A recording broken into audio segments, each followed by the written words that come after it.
What's up sa inyo mga pamangkin? So, kasama natin dito ang isa pa nating pamangkin. Yan, magpipishing kami ngayon. Ayan, para siyang hindi makapaniwala sa mundo. Masayahin man yan siya. Kasaya-sayan niya man.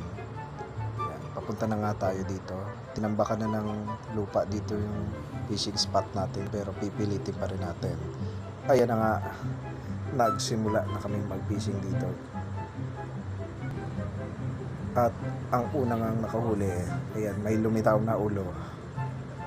Siya nga ang unang nakahuli dito, kasaya-sayan niya. Kala mo talaga ang laki ng nahuli niya.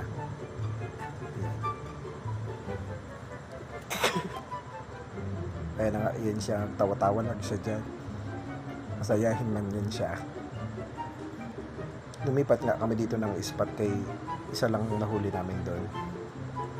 Papunta kami doon sa dati kong spot. At una akong nakahuli dito ng puyo. Iyan. At sinundan niya agad to ng tilapia.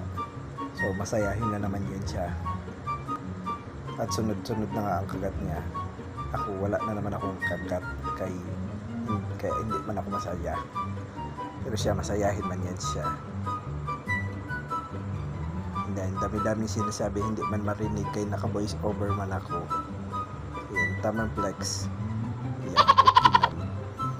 Yan, kasaysayan niya man. At dito nga sa wakas nakahuli na din ako ng tilapia na mas malaki sa kanya.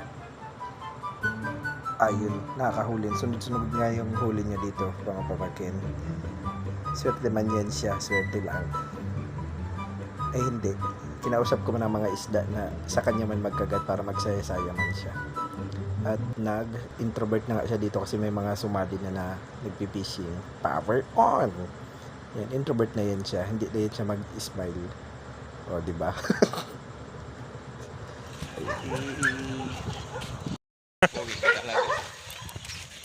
Yes naman. Bye! Business plan. Mag-fishing tayo, boss. Business plan pa.